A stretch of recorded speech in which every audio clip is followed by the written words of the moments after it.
திருநங்கைகள் கூட்டமைப்பு, அதாவது ஜமாத் சிஸ்டம் அப்படின்னு உங்க திருநங்கைகளுக்குள்ள இருக்கக்கூடிய அந்த சிஸ்டம் வந்து சென்னையில கலைக்கப்பட்டுச்சு அப்படின்ற ஒரு தகவல் வருது. நான் குரல் கொடுத்தேன். நுங்கம்பாக்கம் ஜோதி அம்மான்றவங்க குரல் கொடுத்தாங்க. சேச்சி அம்மான்றவங்க குரல் கொடுத்தாங்க. என்னன்னு குரல் கொடுத்தாங்கன்னா, சென்னை மாவட்டத்தை அந்த ஃபங்க்ஷனுக்கு போகும்போது சென்னைக்கு ஒரு வேல்யூ, சென்னையை சார்ந்த பெரியவங்களுக்கு ஒரு மதிப்பு மரியாதை இல்லாத மாதிரி ஒரு சூழ்நிலையை உணர்ந்தாங்க சென்னையில் சார்ந்தவங்க. அப்போ நாமளும் இந்த ஊர்ல இஜ்ரா பண்ண நடத்தணும். திரும்ப வேணான்னு நான் சொன்னேன். ஆரம்பத்தில் நான் சொல்லும் போது இருந்தேன். ஆனால் சென்னைக்கு திரும்பவும் நாயக் சிஸ்டம் வேணுன்றதையும் நான் தான் சொன்னேன். ஆனால் கடைசியில் என்ன பண்ணிட்டாங்க, சென்னை நாயக் சிஸ்டத்தில் வந்து 21 பேர் உட்கார வைக்கிறதுக்கு முன்னாடி மொத 15 பேரை தான் நாயக்காக தேர்ந்தெடுத்தாங்க. அந்த 15 பேரை தேர்ந்தெடுக்கும் போது முன்னாமாவுக்கு என்ன ஆச்சு, யார் என்ன சொல்லி கொடுத்தாங்கன்னு தெரியல. யாரும் இந்த ஊருக்கு மாலக்கு கிடையாது, நான் தான் மாலக்கு. சாரதம்மா மாலக்கு கிடையாதுன்னு சொல்லிட்டீங்க. அப்ப சாரதம்மா கொடுத்த எண்ணெய் மட்டும் உங்களுக்கு எப்படி செய்யாச்சு? 20 பேருக்கு நீங்க எண்ணெய் வச்சிருக்கலாம். உங்க தலையில எண்ணெய் வச்சது யாரு? எந்த ஊர்ல இருந்து கத்துட்டு வந்த இஜ்ரா பண்ணு? இதுவா உன் இஜ்ரா பண்ணு? ஆகலகே மறைக்கா துமாரா இஜ்ரா பண்ணு. சலோ. நம்மளோட கோட்பாடுகளும் சரியில்லை, நம்மளோட கட்டமைப்பும் சரியில்லை, அராஜகம், ஆணவம். இதனால வந்து இந்த சென்னை ஜமாத்து கலைக்கப்பட்டுடுச்சு. அதனால எல்லா நாயக்குகளும் அதுல இருந்து விலகிட்டாங்க. ஒரு 4 நாயக்குங்க மட்டும் என்ன பண்றாங்க, திருப்பியும் பணத்தை காட்டி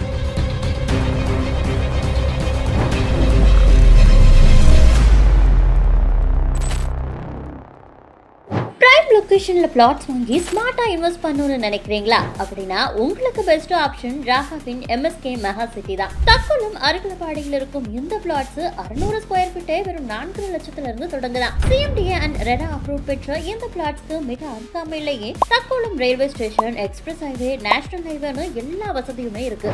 அவ்வளவு ஏன், கூடிய விரைவில் பரந்தூர் ஏர்போர்ட்டே வரப்போகுதா? அப்புறம் என்ன யோசனை? இன்னைக்கே முன்பதிவு செய்ய திரையில் தெரியும் எண்ணை தொடர்பு கொள்ளுங்க. திறன்பேசி நேயர்களுக்கு வணக்கம். நான் உங்கள் பவித்ரா சிவகுமார். இன்றைக்கு நம்ம கூட அஹைட் அமைப்பின் செக்ரட்டரி டாக்டர் திருநங்கை சோனியா மேம் அவர்கள் தான் இணைஞ்சிருக்காங்க. வணக்கம் மேம். வணக்கம்மா. திறன்பேசி நேயர்கள் அனைவர்களுக்கும் வணக்கம்மா. எனக்கு ரொம்ப ஆதரவு அளிச்சிருக்கிறீங்க இந்த வீடியோஸ் மூலியமா. உங்க எல்லாருக்கும் என்னோட நன்றியை தெரிவிச்சுக்கிறேம்மா. திருநங்கைகள் கூட்டமைப்பு, அதாவது ஜமாத் சிஸ்டம் அப்படின்னு உங்க திருநங்கைகளுக்குள்ள இருக்கக்கூடிய அந்த சிஸ்டம் வந்து சென்னையில கலைக்கப்பட்டுச்சு அப்படின்ற ஒரு தகவல் வருது. இது ஏன் கலைக்கப்பட்டுச்சு அப்படின்றத குறித்து நம்ம முக்கியமா பேசி ஆகணும். ஆனா அதற்கு முன்னாடி பொதுமக்களும், உங்க திருநங்கை சமூகம் மட்டும் இல்லாம பொதுமக்கள் பலரும் தெரிஞ்சுக்க வேண்டிய விஷயம், இந்த அமைப்பு, இந்த ஜமாத் சிஸ்டம் வந்து சென்னையில எப்படி உருவாக்குச்சு அப்படின்றத அவங்களுக்கு தெரியப்படுத்தணும். அது குறித்து நீங்க பகிர்ந்துகிட்டா நல்லா இருக்கும் மேம். கண்டிப்பா மேம், நிச்சயமா. அதாவது 2012 நினைக்கிறேன் நானு, என்னோட நினைவு சரியா இருந்தா.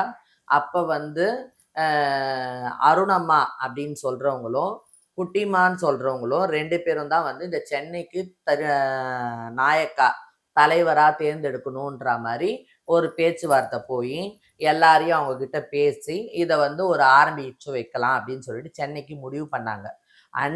இன்னைக்கெல்லாம் நான் தான் பெரியவன், சோனியா சின்னவோ, சோனியா இன்னைக்கு வந்தேன்னு சொல்றவங்க எல்லாம் அன்னைக்கு வந்து இதை எதிர்த்து குரல் கொடுக்கல. அன்னைக்கு குரல் கொடுத்தது வந்து இந்த சோனியா தான். நான் குரல் கொடுத்தேன். நுங்கம்பாக்கம் ஜோதி அம்மான்றவங்க குரல் கொடுத்தாங்க.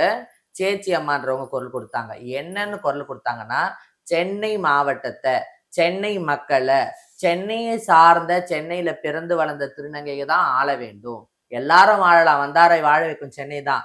ஆனா இந்த சென்னை மண்ணில் பிறந்து சென்னை மண்ணில் வாழ்றவங்க தான் ஆளணும்.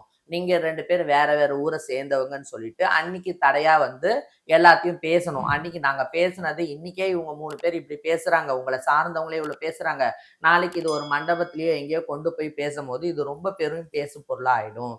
அதனால இதை நீங்க போஸ்ட்பெய்ட் பண்ணுங்க அப்படின்னு சொன்னாங்க. அன்னில இருந்தே வந்து இந்த அருணாமாவுக்கும் சரி, இந்த குட்டிமாவுக்கும் சரி என் மேல ஒரு கோபம். நம்ம நாயக்கா அவரத வந்து தடுத்துட்டாலே அப்படின்னு சொல்லிட்டு ஒரு கோபம் இருந்தது. ஆனா இது எல்லா ஊர்லயும் இந்த நாயக் சிஸ்டம் வந்து இருக்குது, சென்னையில மட்டும் இல்லை அப்படின்ற மாதிரி ஒரு வருத்தத்திலேயே இருக்கும்போது, சுந்தரி அம்மான்னு சொல்லிட்டு ஒருத்தவங்க, அவங்க வந்து ஒரு வீடு கிரகப்பிரவேசம் ஃபங்க்ஷன் வந்து பண்ணாங்க. அத பண்ணும்போது, எல்லா திருநங்கைகளும் வந்தாங்க. அன்னைக்கு அந்த ஃபங்ஷனுக்கு போம்போது, சென்னைக்கு ஒரு வேல்யூ, சென்னைய சார்ந்த பெரியவங்களுக்கு ஒரு மதிப்பு மரியாதை இல்லாத மாரி ஒரு சூழ்நிலைய உணர்ந்தாங்க சென்னையில சார்ந்தவங்க. அப்போ நாமளும் இந்த ஊர்ல இஜ்ரா நடத்தணும். எல்லா ஊர்லயும் செய்றா மாரி திருப்பி நடத்தணுன்ற ஆசை, அந்த ஒரு ஃபிளாஷ் அந்த முகத்துல அந்த ஒரு பல்ப் எரியும் பாருங்க, அது சென்னையில உங்களுக்கு எல்லாருக்குமே எரிய ஆரம்பிச்சுருச்சு. அப்ப என்ன பண்ணாங்க, இத செய்யணும், இம்ப்ளிமெண்ட் பண்ணணும் அப்படின்னு சொல்லிட்டு இருக்கும்போது, பெரம்பூர்ல வந்து ஜெயந்தி அம்மான்னு சொல்றவங்க பெரியவங்க, பாம்பர்த்தி. அந்த அம்மா வந்து இறந்து போயிட்டாங்க. அப்ப நாங்கலாம் வந்து ஒரு பார்க்ல வந்து ஒண்ணா கூடுனோம். அப்போ இந்த இந்த பேச்சையுமே எடுத்து பேசி, சென்னைக்கு நாயக்க வேணுன்றத திரும்ப வேணான்னு நான் சொன்னேன். ஆரம்பத்துல நான் சொல்லும்போது இருந்தேன். ஆனா சென்னைக்கு திரும்பவும் நாயக் சிஸ்டம் வேணுன்றதையும் நான் தான் சொன்னேன்.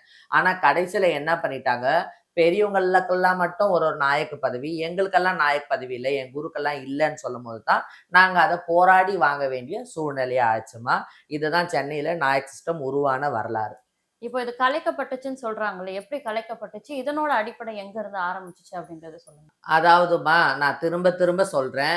அதாவது இஜ்ராபன் அப்படின்னு சொன்னேன்னா, வாய்மொழி சட்டம் வந்து எல்லா ஊர்லயும் எப்படி பின்பற்றுறாங்களோ, அந்த மாரி தான் நாமளும் பின்பற்றி பண்ணணும். நம்பளுக்காக இஜ்ரா பண்ணி இந்த சைடு இப்படி வளைச்சுக்கிறேன், அந்த சைடு அப்படி வளைச்சுக்கிறேன்னா, அது வேலைக்கு ஆவாது. ஏன்னா நம்ம 4 பேரோட போய் சேரணும். 4 பேர்கிட்ட போய் பேசணுன்னும்போது, அவங்களும் நம்பளுக்கும் வேவ் லென்த் ஒண்ணா இருக்கணும். இது அந்த மாரி இல்ல. இது எப்போ ஆரம்பத்திலேயே கலைக்கப்பட்டுச்சு அப்படின்னு சொன்னோம்னா, சென்னை நாயக் சிஸ்டத்துல வந்து 21 பேரு உட்கார வைக்கிறதுக்கு முன்னாடி மொத 15 பேர தான் நாயக்கா தேர்ந்தெடுத்தாங்க.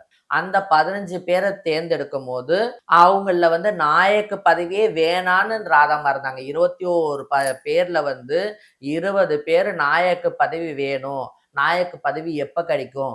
எப்படி கிடைக்கும்னு தான் இருந்தாங்களே தவிர ஆசையில, இதுல நாயக்கு பதவி வேணவே வேணான்னு சொன்னவங்க ராதாம்மா மட்டும் தான். அவங்கள கூட்டின்னு வந்து இதுல இழுத்து விட்டதே அந்த குட்டிம்மா தான். அதுவும் நீ மாலக்குன்ற பதவிக்கு நீ வரணும். அப்படின்னு சொல்லிட்டு ஏற்படுத்தி விட்டாங்க. ஆனா, இத வந்து நீலாம்மாவோ, பானாம்மாவோ ஏத்துக்கல. ராதாம்மா மாலக்கு கிடையாது. நீங்க 2 பேர் பெரியவங்க. முன்னாம்மாவா இருக்கட்டும் சரி, சாரதாம்மாவா இருக்கட்டும் சரி, நீங்க தான் 2 பேர் பெரியவங்க. நீங்க எண்ணெய் வாங்குங்க. இந்த ராதாம்மா கையால நாங்க எண்ணெய் வச்சுக்க மாட்டோம் அப்படின்னு சொல்லிட்டு அந்த மண்டபத்திலேயே சண்டை நடந்தது. அத எல்லாருமே பார்த்தாங்க. பார்த்துட்டு அந்த 15 பேருக்கும் எண்ணெய் வந்து வச்சாங்க. மொத எண்ணெய கையில எடுத்து முன்னாம்மா தலையில எண்ணெய் வச்சவங்க சாரதாம்மா தான். அதுக்கு அடுத்தது எண்ணெய எடுத்து ரா முன்னாம்மா சாரதாம்மா தலையில முன்னாம்மா எண்ணெய் வச்சாங்க. சரிங்களா? அதுக்கப்புறம் இவங்க 2 பேரும் சேர்ந்து ராதாம்மாவுக்கு எண்ணெய் வச்சாங்க. இவங்க எண்ணெய் வச்சோனே ராதாம்மா வந்து எண்ணெய் வைக்கிறதுக்கு வந்தாங்க முன்னாம்மாவுக்கு. முன்னாம்மா தலைய எடுத்துட்டாங்க. வச்சுக்கல ராதாம்மா கையால வச்சுக்கல. நீ எண்ணெய் ராதாம்மா கையில வச்சுக்கல. அப்புறம் எப்படி ராதாம்மா உங்களுக்கு சவுக்குன்னு? இது எந்த ஊர் இஜ்ரா பண்ணுது? சவுக்கன்னா என்ன மேம்? சவுக்கன்னா வந்து எப்படின்னா வந்து அத எப்படி சொல்றது? இவங்க வந்து ஒரு முதலமைச்சர்னா, சவுக்கன்ன்றவங்க ஒரு ஆளுநர் மாரி. பொதுமக்களுக்கெல்லாம் புரியணும்ல. அதனால சொல்றேன் நானு. என்னடா வந்து இவங்க ரொம்ப இத தூக்கி உயர்வா நான் எடுத்துறாங்க அப்படின்னு சொல்லிட்டுன்றதுக்காக சொல்லல. எங்கள பொறுத்தவரைக்கும் இது உயர்வு தான். ஆனா பொதுமக்கள் எப்படி நினைக்கிறாங்களோ என்னன்னு தெரியல. பொதுமக்களுக்கும் புரியணுன்ற மாரி சொல்லிடுறேன். இவங்க 3 பேரும் சேர்ந்து அதுக்கப்புறம் எல்லாருக்கும் எண்ணெய் வச்சாங்க. எல்லாருக்கும் எண்ணெய் வச்சுட்டு, நீங்க தான் மாலக்கு. சாரதாம்மாவும் மாலக்கு, ராதாம்மாவும் மாலக்குன்னு சொன்னாங்க.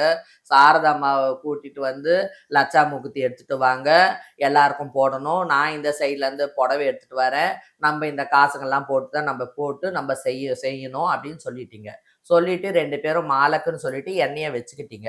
அதுக்கப்புறம் முன்னாம்மாவுக்கு என்ன ஆச்சு? யாரு என்ன சொல்லிக் குடுத்தாங்கன்னு தெரியல. யாரும் இந்த ஊருக்கு மாலக்கு கிடையாது. நான் தான் மாலக்கு. சாரதாம்மாவும் மாலக்கு கிடையாது. அப்படின்னு சொல்லிட்டாங்க.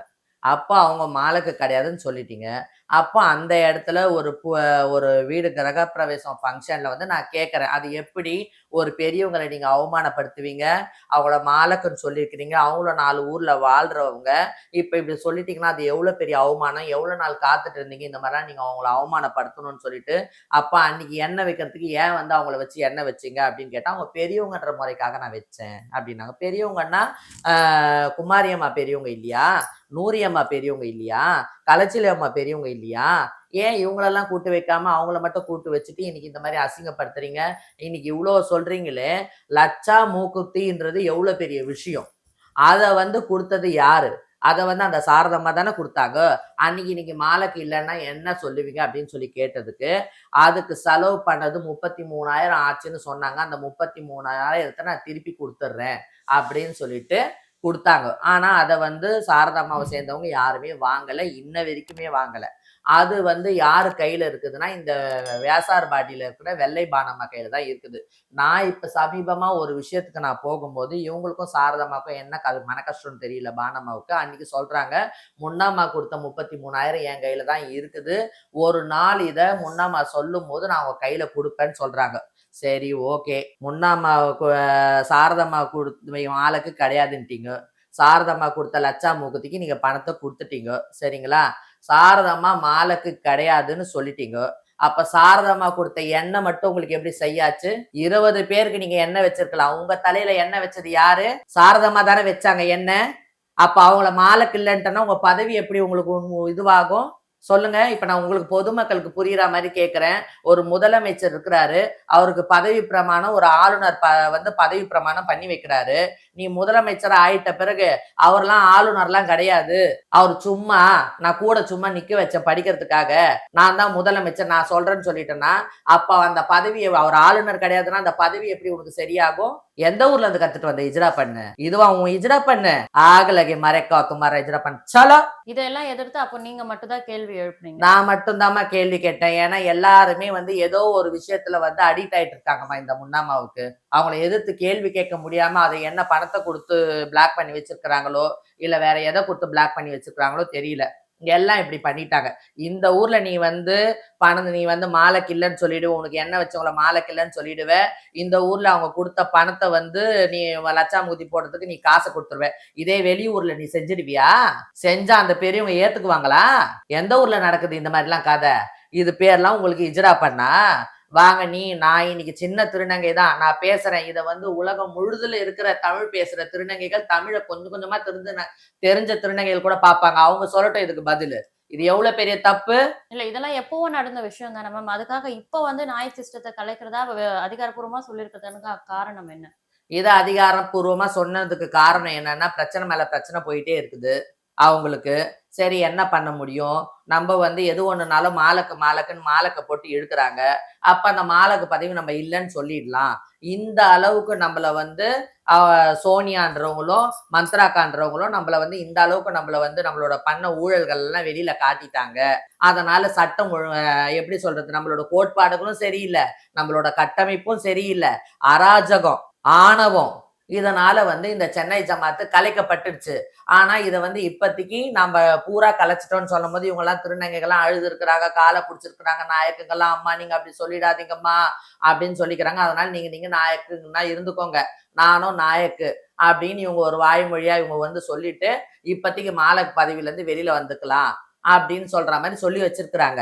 ஆனா வந்து நான் ஒரே ஒரு கேள்விக்கு வந்து நான் வந்து கேட்கிறேன். இப்போ இன்னுமே கூட புரியாதவங்க கூட நான் வந்து சொல்லி கேட்கிறேன்.